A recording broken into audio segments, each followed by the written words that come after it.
नमस्कार। सनातन सरोकार फाउंडेशन उन्नाव की तरफ से आप सभी को अंग्रेजी नव वर्ष की हार्दिक शुभकामनाएं। आज 31 दिसंबर यानी साल 2025 का आखिरी दिन। ये सिर्फ इस साल का आखिरी दिन होने के लिए महत्वपूर्ण नहीं है, बल्कि हमारे विक्रम संवत कैलेंडर के अनुसार आज ही के दिन अयोध्या मंदिर में श्री रामलला की प्राण प्रतिष्ठा के 2 साल पूरे हो रहे हैं। यानी कि आज ही है प्रतिष्ठा द्वादशी। और इसी के पावन अवसर पर आज हम लॉन्च कर रहे हैं अपनी दिनदर्शिका 2083। राम का अर्थ है मर्यादा, और मर्यादा ही है जो समय की भी होती है। इसी के लिए तो हमने कैलेंडर्स बनाए हैं। आज जब हम 1 साल को खत्म करके अगले साल में पदार्पण करने के लिए तैयार हैं, तब एक प्रश्न हमें अपने आप से पूछना चाहिए कि क्या हम समय की उस लय को भी समझते हैं जो प्रकृति में निरंतर चलती रहती है। इस प्रश्न के बारे में हम बात करेंगे जब हम विक्रम संवत के बारे में चर्चा करेंगे। लेकिन उसके पहले एक जयकारा लगाते हैं प्रभु श्री राम का और प्रस्तुत करते हैं अपनी 2083 की दिनदर्शिका। बोलो सियापति रामचंद्र की जय। तो यह है सनातन सरोकार दिनदर्शिका 2083। इस सनातन सरोकार का ये तीसरा एडिशन है। हम इस एडिशन के बारे में बात करें उसके पहले मैं आपको बताना चाहता हूं कि आखिर क्या है सनातन सरोकार दिनदर्शिका। सनातन सरोकार फाउंडेशन उन्नाव प्रकृति, संस्कृति और जागृति के अपने मिशन को लेकर काम कर रही है। अपने इसी मिशन के अंतर्गत हम लोगों को सांस्कृतिक रूप से जागृत करने के लिए उनसे ये अपील करते थे कि आप अपने जो ऐसे अवसर हैं जैसे जन्मदिन हो गया, वर्षगांठ हो गया या किसी की पुण्यतिथि, वो भारतीय कैलेंडर के अनुसार मनाएं, यानी कि विक्रम संवत के अनुसार मनाएं। अपनी इस पहल के दौरान हमने ये देखा कि लोगों को विक्रम संवत की तिथियां, महीने, पक्ष ये समझने में काफ़ी कन्फ्यूज़न होती थी। हमने जब और समझना चाहा तो हम सभी के घर में जो पंचांग इस्तेमाल किए जाते हैं तिथियों को देखने के लिए, उनमें एक मूल कमी ये है कि उनको कहा तो हिंदू पंचांग या हिंदू कैलेंडर जाता है, लेकिन जब कभी भी आप उसको दूर से देखेंगे तो आपको सिर्फ जनवरी, फरवरी यानी कि अंग्रेजी महीने और 1 से 30 तारीख, 31 तारीख यानी कि अंग्रेजी तारीखें ही दिखेंगी। अगर आपको उसमें तिथि और पक्ष और माह देखना है तो बहुत छोटे अक्षरों में लिखा होता है, जिसको आपको बहुत पास ले जाके देख के समझना होगा। और इसी वजह से ऐसा कुछ हुआ कि एक पूरी की पूरी पीढ़ी इस बात से अनजान रही कि क्यों होली का जो त्यौहार है वो अंग्रेजी कैलेंडर के हिसाब से हर बार अलग डेट को पड़ता है, या कौन से हैं वो हमारे 12 महीने। हम सावन तो मनाते हैं, लेकिन सावन का पहला दिन क्या होता है, सावन का आखिरी दिन क्या होता है। और इसी के साथ हमें प्रेरणा मिली कि हमें एक ऐसा कैलेंडर बनाना चाहिए जो प्रमुखता से भारतीय महीने और भारतीय तिथियों को दिखाए, जिससे कम से कम लोगों को पता तो चले कि ये भी कुछ होते हैं और उन्हें समझ आए कि क्यों और कैसे हमारे त्योहारों की तिथियों का निर्धारण होता है। और इसी सोच के साथ 2 वर्ष पहले हमने सनातन सरोकार दिनदर्शिका को बनाना शुरू किया और वर्ष 2081 में सनातन सरोकार दिनदर्शिका का पहला एडिशन बना था। तो अभी हम बात करते हैं अपने 2 वर्षों के अनुभव के बारे में। पहले वर्ष हमने वैदिक थीम को चुना था, बट पिछले वर्ष हमने अपने आसपास के प्राकृतिक पौधों की पत्तियों की थीम को चुना था अपनी दिनदर्शिका को बनाने के लिए। तो वह एक विनम्र प्रयास रहा है हमारा। कश्मीर से लेकर कन्याकुमारी तक आप सभी का बहुत ही स्नेह और एप्रिसिएशन हमें मिला है। हमें बैंगलोर से फ़ोटोज़ आई हैं, शिमला से सराहना मिली है, और एक पेरेंट्स ने हमें फ़ोन किया है कि अब उनके बच्चे हिंदी महीनों को पहचानने लगे हैं और उससे जुड़े कई उत्सुकता वाले सवाल पूछते हैं। अब उन्हें मालूम है कि कौन सा त्यौहार कब मनाया जाता है। यही तो हमारा मिशन था, और इसमें सबसे बड़ा योगदान आपकी सांस्कृतिक जागरूकता का है। इसी भरोसे ने हमें प्रेरित किया है। तो इस वर्ष 2083 के लिए हम कुछ बहुत ही विशेष लेकर आए हैं। हमारे पिछले अनुभवों ने हमें ये सिखाया है कि इस कैलेंडर को ना सिर्फ आपने इसलिए सराहा है क्योंकि इसमें हमारी संस्कृति को प्रमुखता दी गई है, बल्कि ये दिखने में कैसा है इसे भी आप लोगों ने बहुत ज़्यादा पसंद किया। तो हमारे ऊपर ये बहुत बड़ी जिम्मेदारी थी कि अगले कैलेंडर को हम उससे भी ज़्यादा सुंदर बनाएं। और हमारी संस्कृति में सुंदरता आती है फूलों से, और इसीलिए वर्ष 2083 के लिए हमारी थीम है पुष्प, भारतीय पुष्प, जिन्हें हम खुशी के अवसरों पर, गम के अवसरों पर इस्तेमाल करते हैं, अपने देवताओं को चढ़ाते हैं। और प्रकृति में भी सुंदरता लाने का काम पुष्प ही सबसे ज़्यादा करते हैं। जब वसंत आता है तो सरसों खिल जाती है और अलग अलग ऋतुओं के अनुसार अलग अलग पुष्प हमारे चारों तरफ सुंदरता बढ़ा देते हैं। अब इस वर्ष हमने कौन सी ऋतु, कौन से महीने में कौन से पुष्प का चुनाव किया और कैसे उससे अपने कैलेंडर में सुंदरता जोड़ी, उसके बारे में आपको बताएंगी इस कैलेंडर को डिजाइन करने वाली शालिनी। जी शालिनी। धन्यवाद निकुंज। पहला महीना होता है चैत्र। बसंत ऋतु के चैत्र महीने में हमने वकुल पुष्प का चयन किया है। बहुत सुंदर। और इसी के साथ मैं आपको एक बात और बता देना चाहता हूँ कि विक्रम संवत जो हमारा वर्ष प्रारंभ होता है वो चैत्र शुक्ल पक्ष से प्रारंभ होता है और चैत्र का जो कृष्ण पक्ष होता है वो वर्ष का आखिरी पक्ष होता है। तो इस तरीके से जो चैत्र का महीना होता है उसका आधा हिस्सा अगले साल में आता है और आधा हिस्सा पिछले साल में। लेकिन सरलता के लिए हमारे कैलेंडर में पूरा चैत्र एक साथ ही है और आपको समझाने के लिए हमने इसको लिख दिया है कि नव वर्ष का प्रारंभ किस तिथि से होगा। बसंत ऋतु का जो दूसरा महीना है वो है बैसाख।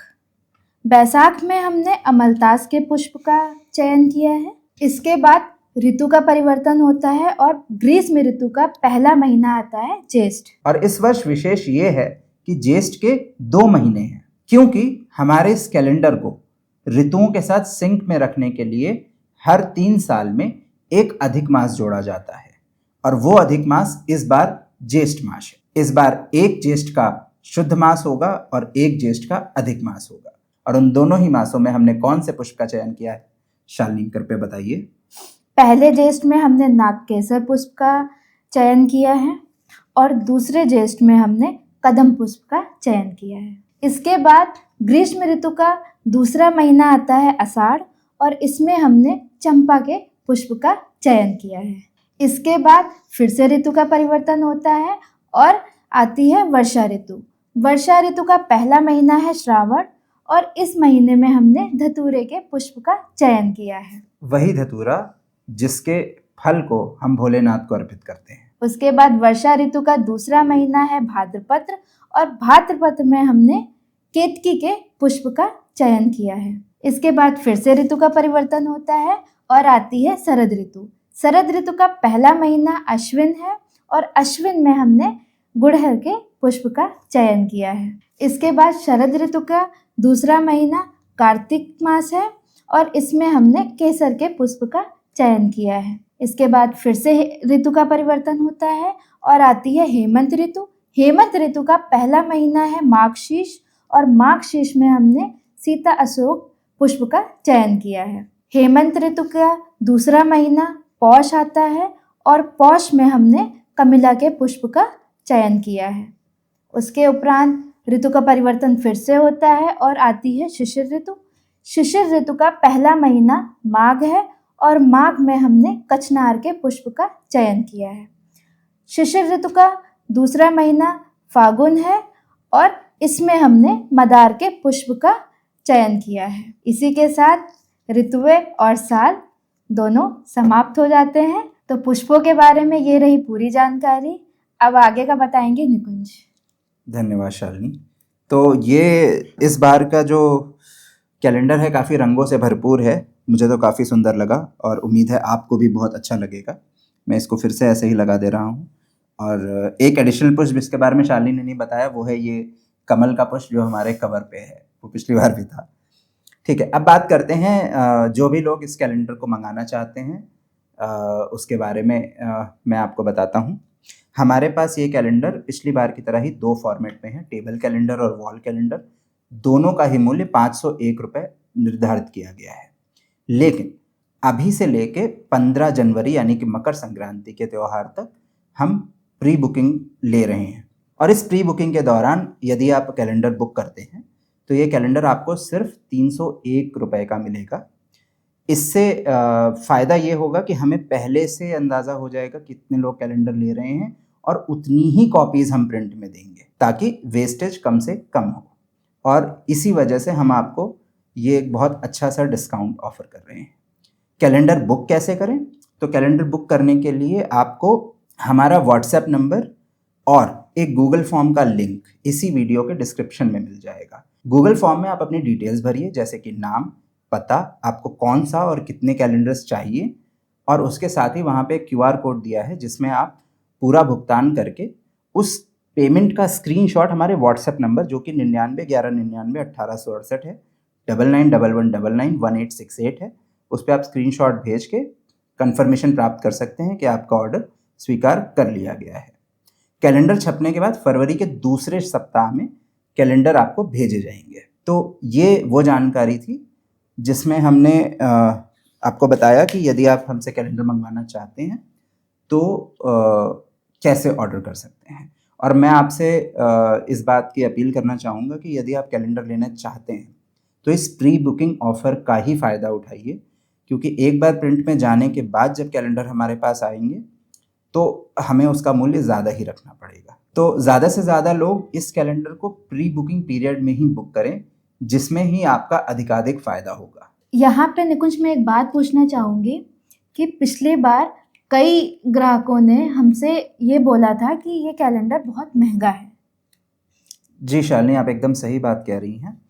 दरअसल ये मैं भी मानता हूँ कि ये सभी के लिए सुलभ नहीं है इतना महंगा कैलेंडर ले पाना, लेकिन हमारे लिए भी एक समस्या है कि जो प्रिंटिंग का काम है वो कुछ ऐसा होता है कि अगर आप बहुत ज़्यादा ही संख्या में कोई चीज़ प्रिंट कराते हैं तब तो उसकी राशि बहुत कम हो सकती है, लेकिन जब बहुत कम मात्रा में चीज़ें बननी होती हैं तो उसकी कीमत आप चाह के भी बहुत ज़्यादा कम नहीं कर सकते हैं। हालांकि इस फीडबैक को मानते हुए हम एक कोशिश ये कर रहे हैं कि हमने एक सेवा संस्करण निकालने का विचार अभी किया है, जिसमें यदि कोई भी लोग अपने प्रचार हेतु इस कैलेंडर का वितरण करना चाहते हैं या उपहार स्वरूप लोगों को देना चाहते हैं, तो अगर वो हमें कम से कम 100 कैलेंडर्स का ऑर्डर करते हैं तो इस क्वालिटी में नहीं, लेकिन हम उनके लिए एक थोड़ी सी कम क्वालिटी में लेकिन सुंदर और एग्जैक्टली सेम कंटेंट वाले कैलेंडर प्रिंट करा के दे सकते हैं, जिसका मूल्य 50 रुपये या उससे कम प्रति कैलेंडर ही पड़ेगा। तो जो भी लोग इस चीज़ में इच्छुक हैं तो वो हमारे सेवा संस्करण के लिए हमसे बात कर सकते हैं।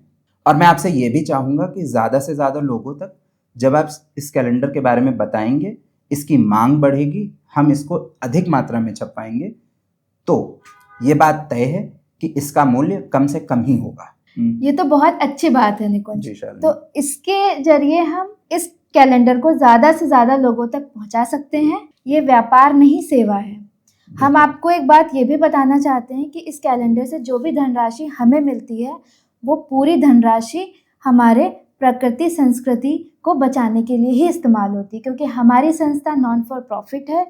इसका जो भी पैसा है वो इसी संस्था को आगे बढ़ाने के लिए प्रयोग में लिया जाता है। तो इसी के साथ हमारे इस कैलेंडर लॉन्च के बारे में ज़्यादातर जानकारी हम आपको दे चुके हैं, कैलेंडर आप देख चुके हैं। आप हमसे संपर्क करिए। इसके बारे में अगर आपके कोई भी प्रश्न है तो हमसे पूछिए। और हमारी आपसे यही अपील है कि हमने अपनी तरफ की ज़्यादातर मेहनत कर ली है और एक सुंदर सा कैलेंडर बना के आपके सामने प्रस्तुत कर दिया है।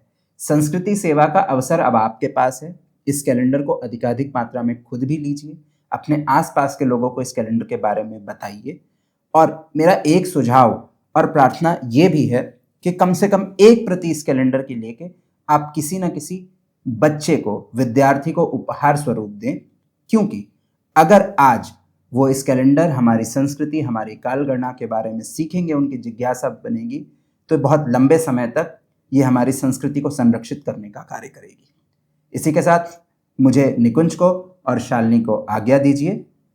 जयतु भारतम। जयतु भारतम।